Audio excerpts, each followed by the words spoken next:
Okay, so welcome everyone. Um, Thanks for your time. I appreciate given the time zones that you could be. I really appreciate that you came into this meeting. Well, my name is Alexander Ramirez.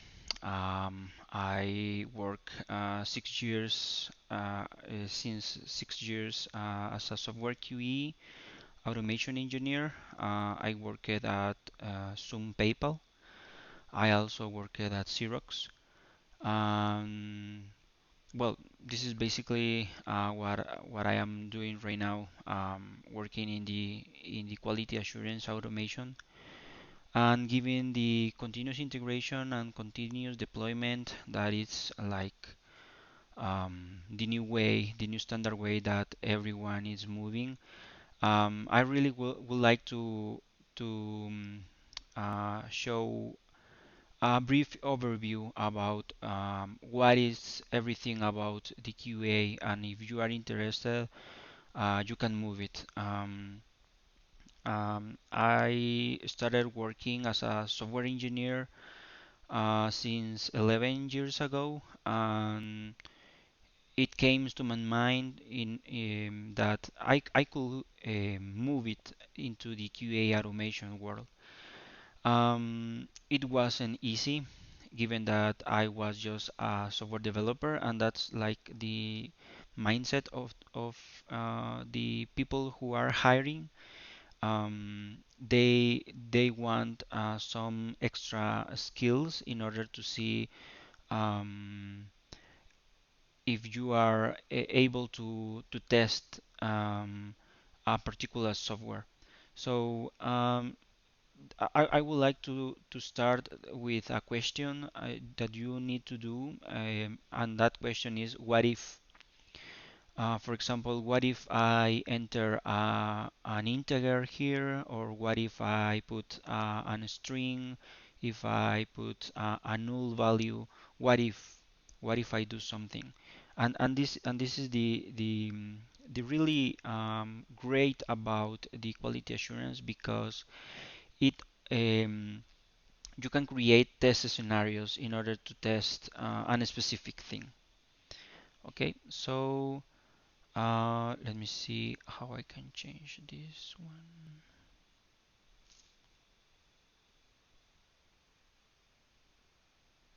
Okay, sure. If you have any questions, please you can put it in the messages, and I will be asking also. I will be answer them. Okay. Okay, so currently I am working on the integration tests and contract tests. You can connect with me in Twitter as Lexo. Um, I put most of the tech new um, new ways to innovate your work. So you can also follow me there. Um, okay, so let's start about talking about what is continuous integration. A brief overview. I know that you are ready. So in lesson 2 about the continuous integration and continuous delivery. So basically, continuous integration is a software development practice where the members can integrate the work frequently. And these people can it's a cycle where they can create multiple integrations each day, and it could be many people that you may want. As you can see, if in lesson 2, when we are trying to create a Docker image, we create the code, then we build, and with Kubernetes, then we release and deploy, and then we can operate. But in if we are going to talk about the companies and the corporations, like PayPal, like Xerox, that are creating bills like each time, they need to move fast. And the test in order to create a quality your for your code, it's really important. So um, the continuous integration is basically this part. When you code and you build and you test, and if the test fail, you need to code again, then you build and you test, and this is this cycle. You can create multiple iterations as you saw as a microservice architecture. We can create you can have multiple developers in order to create different APIs, and then we can build and test for the continuous integration. Here is the reference that I got. This one is for Martin Fowler. The second one that I want to talk is about continuous delivery. Continuous delivery is sometimes confused with continuous deployment.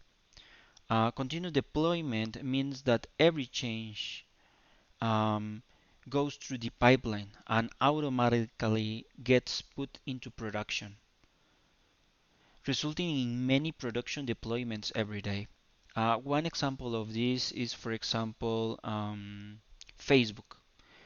Facebook deploys many times in the day, on each day, many builds.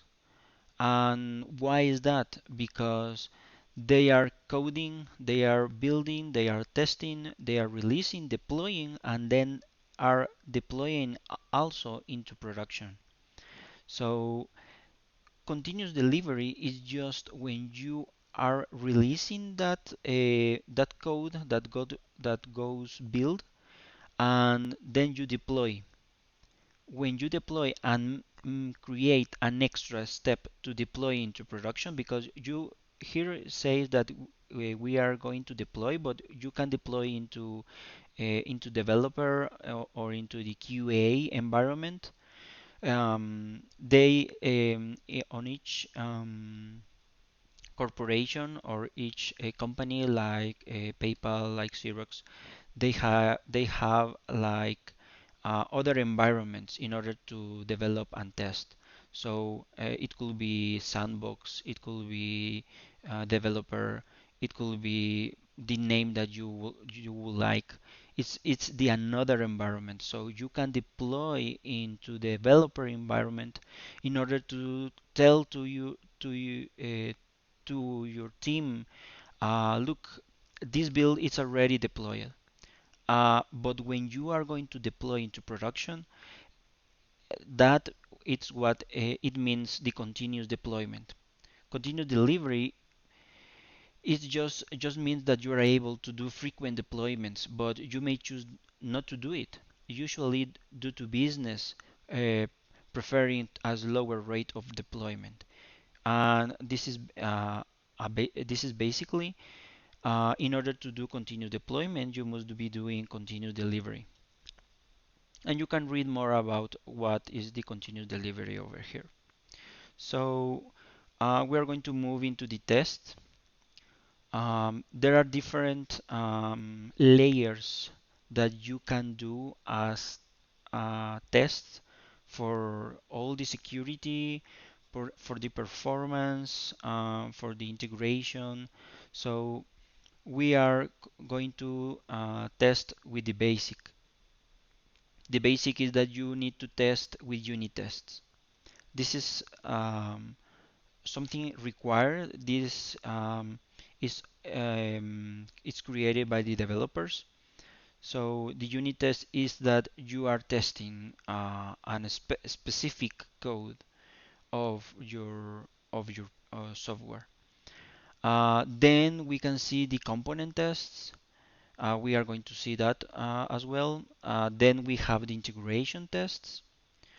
Then we have the contract tests. We are going to also to talk about that. And also there are a lot of other tests that we can do. For example, the performance, security test. Also, you can do manual test, just like everyone's start to do. Um, and also, then we can check um, when we are going to send the code to some people, some specific people to test. That's something that is just for testing purpose. It's not released to all the public. It's just some of the public, and then you can see. Okay, so the first one is the unit test, and the unit test is a type of software testing where individual units or components of a software are tested. So, for example, you have your software here; it's in green, and then you are going to test a specific method or a specific function of your software.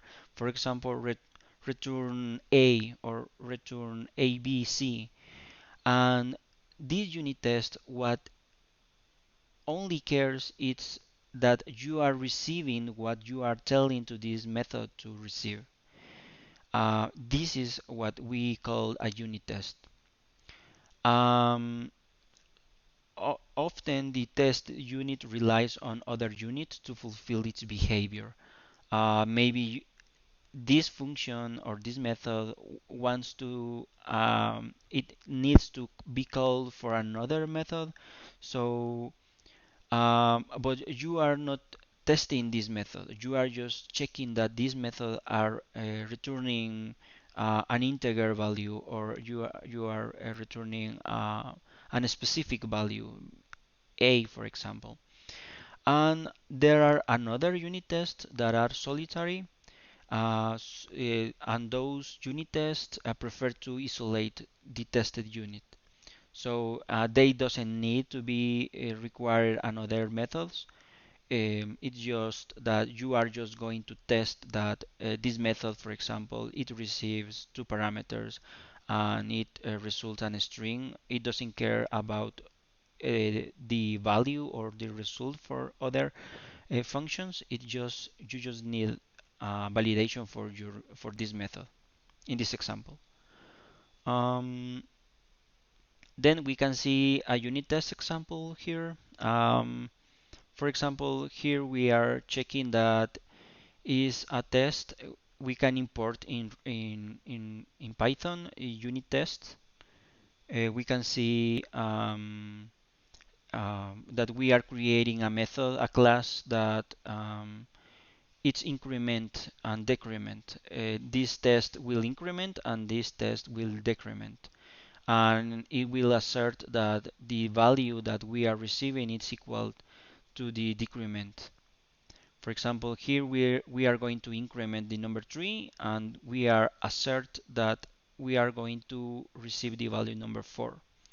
And here we are going to decrement the number 3 and we are going to see that it's a number 4, and this will fail because given that this value will decrement, the number 3 will be number 2, and we need to put here the number 2 in order that this test can pass. So this is the unit test. There is also the integration tests. The integration tests collect modules together and test them as a subsystem in order to verify that they collaborate as intended to archive some larger piece of behavior, to achieve some layer piece of behavior. This exercise communication paths through the system to check for any incorrect assumptions, and each module has about how to interact with its peers.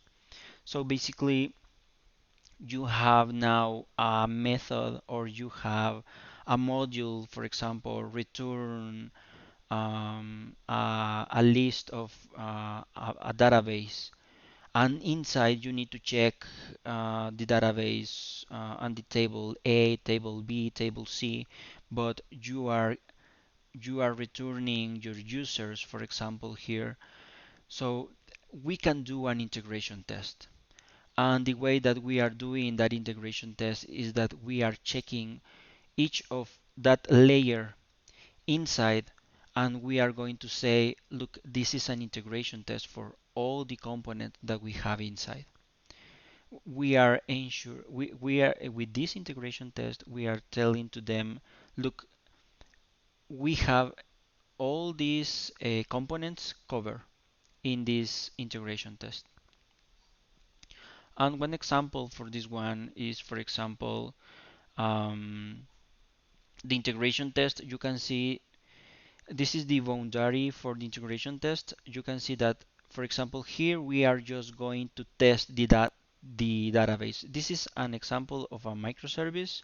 In this, sorry, in this microservice, we have, for example, the resources, images that you may have, the service layer, you have the domain, repositories, the code that you have, and also you have the data model from the model in a model view controller, for example. This is the model where you can test to the database.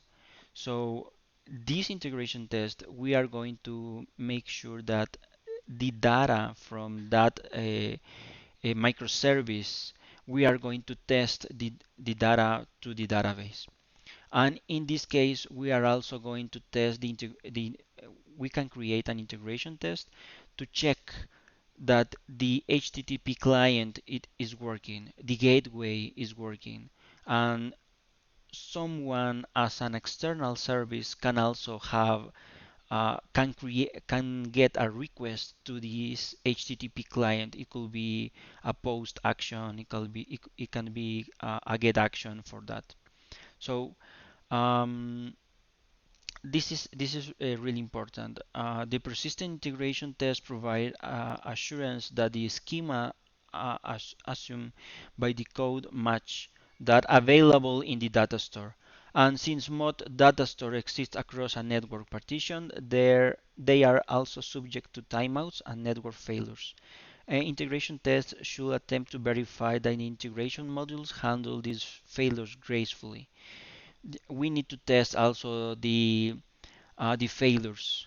What if we receive 500 error, 400 error? We can create that integration test. We need to test those as well because in a microservice architecture, there will be, for example, the database is gone, for example, and you need to test what if I don't have attached a database. What happens if I make a get action to users? If I want to make a get users and I don't have that database, what happens? It will throw some error. Are we going to are we handle these failures gracefully? So in the integration test, we can test that and we can be assured that we have covered those kinds of issues or those kinds of errors. Then are the component tests. A component test limits the scope of the exercise software to a portion of the system under test, manipulating the system through internal code, interfaces, and using test doubles to isolate the code under test from other components. And we are doing like a mock. Um, if a mock basically is that you are simulating your code. You are simulating that, for example, if this is users, you are simulating that this service or this microservice is working. For example, you need to create mock data. Um, data that is simulated, you need to add it manually here. And then when you execute the component test, this will create a virtual database, and all these services will get that data that is mock, that is uh, it's mock. That's the word. It's like virtual.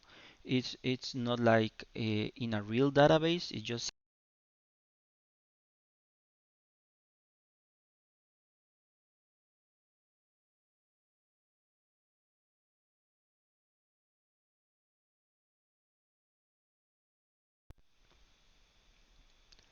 I'm sorry, my microphone was disconnected. This is the simulated data, and this is the service.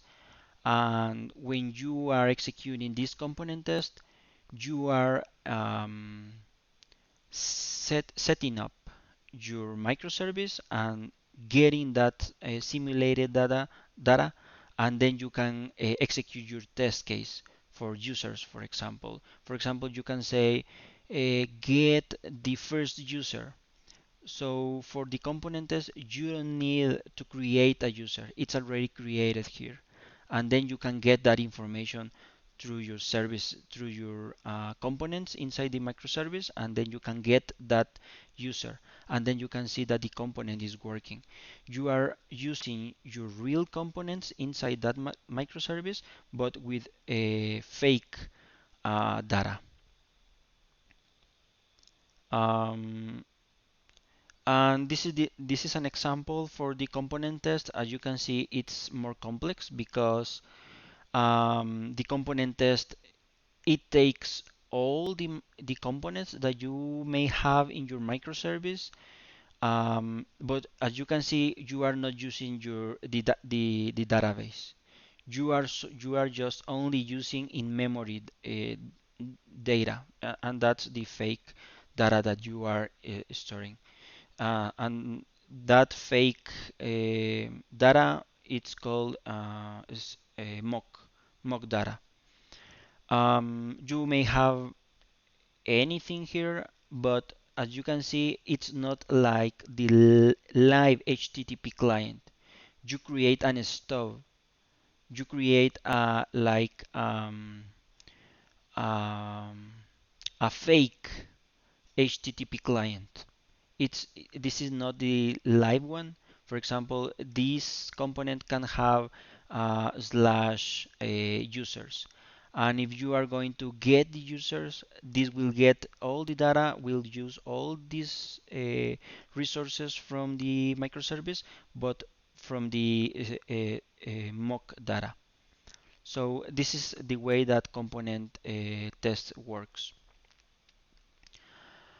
And also are the contract tests. And this is what I really love about what is the contract test, because contract test is like um, it's really hard to implement in companies that are already big, or companies that are already large, because basically is a little bit complex about how to implement, but when you have implemented, it's pretty straightforward and you save a lot of time for that. So, what is the contract test? An integration contract test is a test at the boundary of an external service, verifying that it meets the contract expected by a consuming service. So, for example, here we can say that this service, as you can see, um, for the component test, we are just testing one microservice and we call this users. But now we have more services. For example, we have users here, and then we have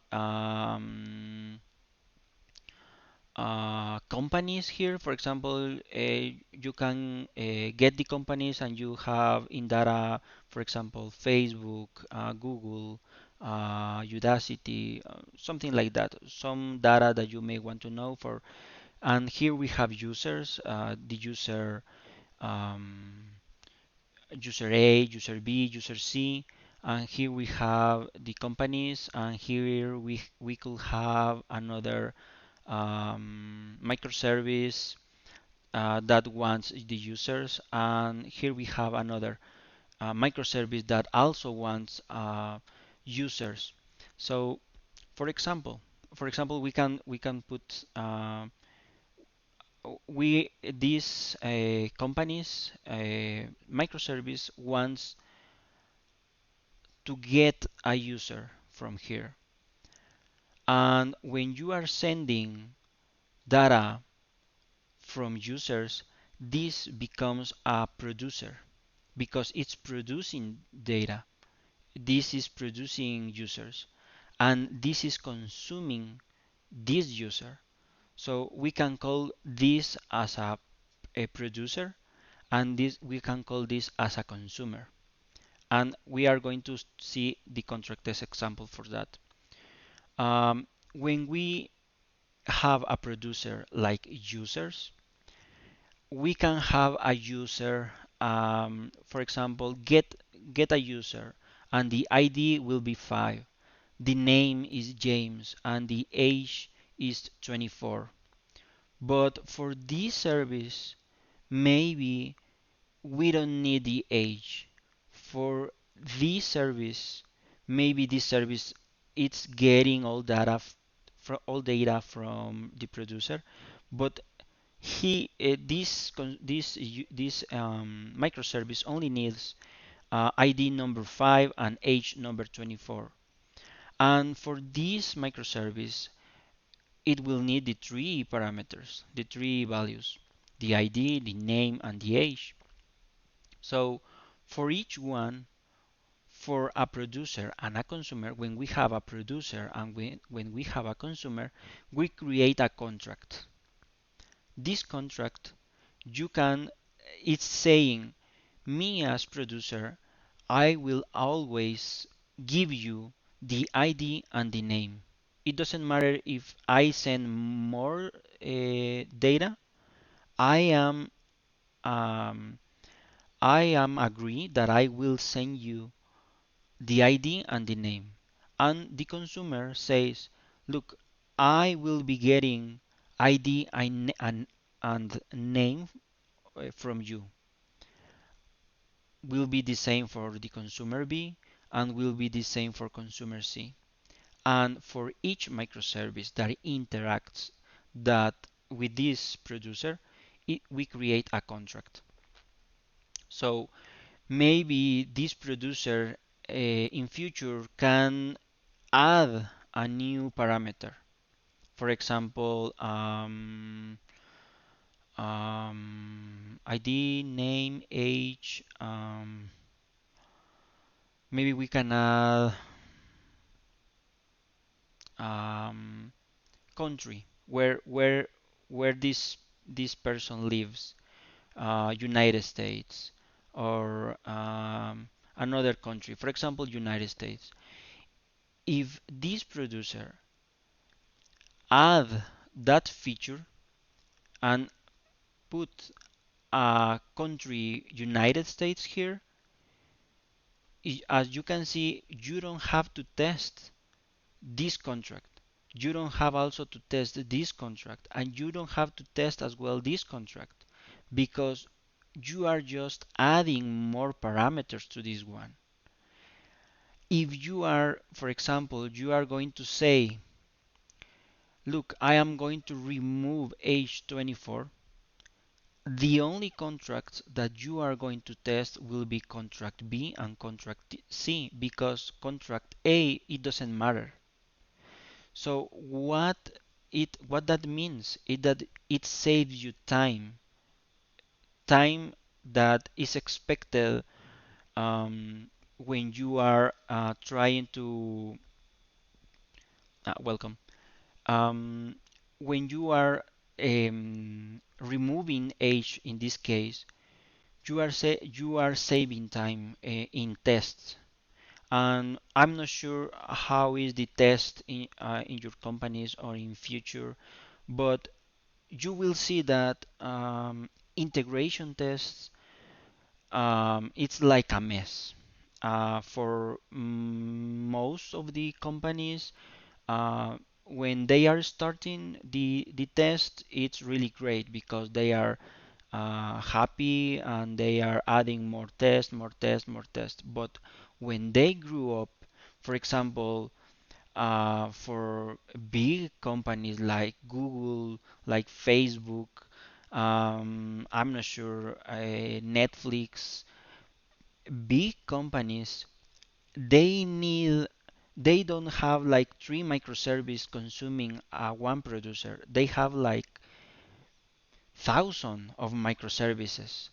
And if you are going to add and remove, add or update a contract, update a performance test, or if you are going to update, for example, now look, I just put names here, you will take a lot of time for testing, and big companies doesn't want that. It because it takes more. QA says, look, we need more people, and that's not what we expect. We can create a smart a test with contract test, because as I mentioned, what if you add a new value for the consumer A? It doesn't matter. For contract B, it doesn't matter. For contract C, it doesn't matter. So this product can go easily into production, because it will build, it will be test, and it will be deployed into production, and these microservices will be working as expected. And you are also confident that your microservice is working as expected, and these microservices are working as well as expected. So there is a postal law. For example, this says, for this to be effective, both producer and consumers should follow postal law when serializing and deserializing messages, ignoring any fields that are not important to them. Okay, so what is the postal law? Um, be conservative in what you do. Be liberal in what you accept from others. So this, for example, this consumer is conservative in what you do because it's getting ID and name. It doesn't matter age, and it doesn't matter other things that this producer can says. Be liberal in what you accept from others. And I also have this reference that you can check. Um, there is also one component, or one um,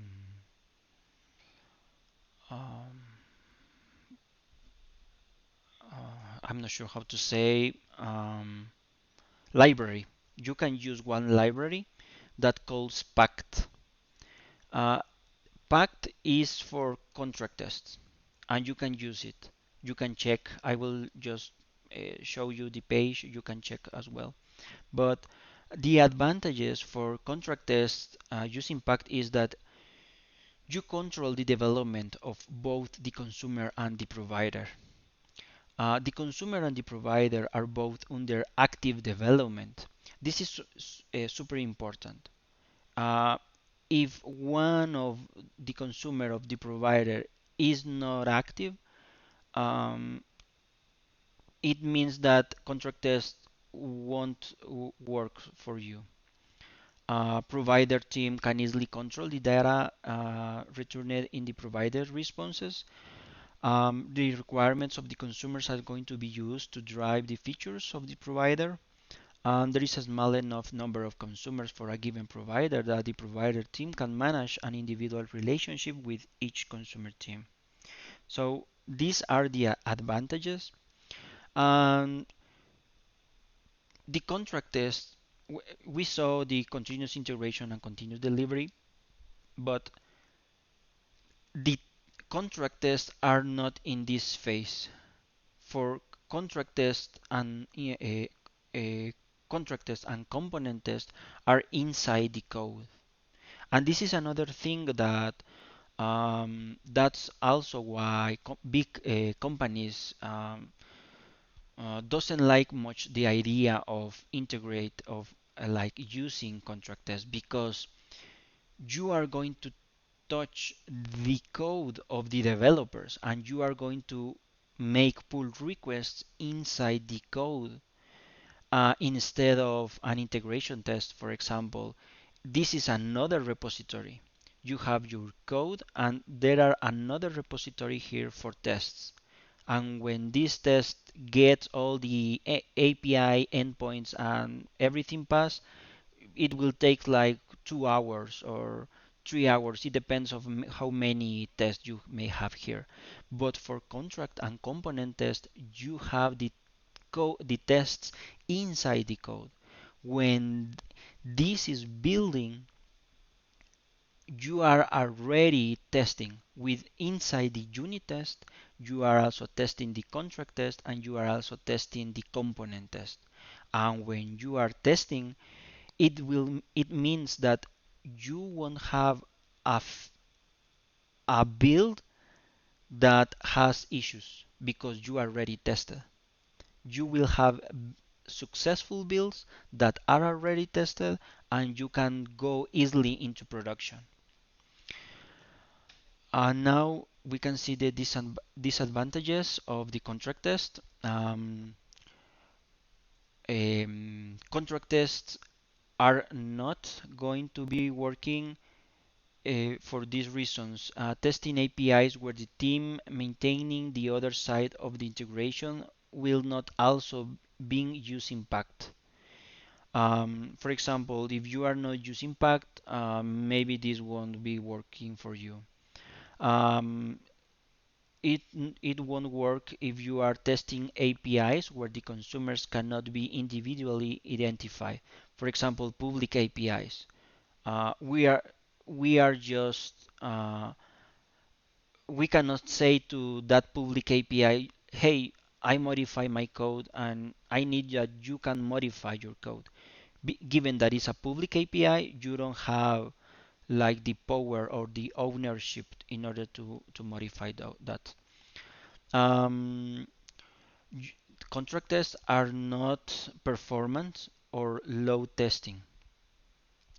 Contract test doesn't check that, doesn't check the performance. Contract tests are not also for situations where you cannot control the data being used to generate the provider responses, or testing new or existing providers where the functionality is not being driven or altered by the needs of a particular consumers. For example, a public API or the OAuth provider where the API is completely stable. Also, testing providers where the consumer and provider teams do not have good communication channels. And this is super important because if the developers is in one channel but QA is in another channel, contract tests won't work for you. Even that is even faster and it will save you a lot of time. If this is not good communication channel, it won't work for you. So this is basically, I took a really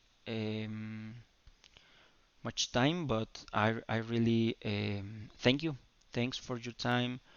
If you have any questions or if you have any concerns of um, any opinion, please let me know. Okay? So thank you. Thank you. I'm not sure if you have any questions. I will be here. Not sure if I can help you or you can just ping me in Slack and I will be gladly help you.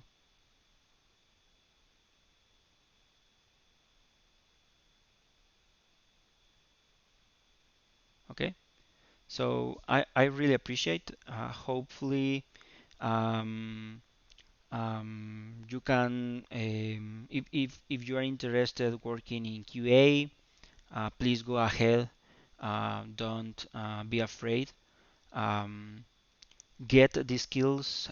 Check test scenarios. What if? what if I did, what if I do this, what if I do the another thing, and you will be doing, okay? Yes, yes, sure.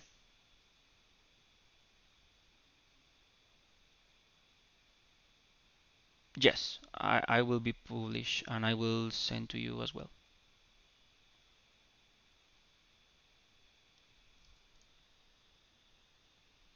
Sure, sure. I will be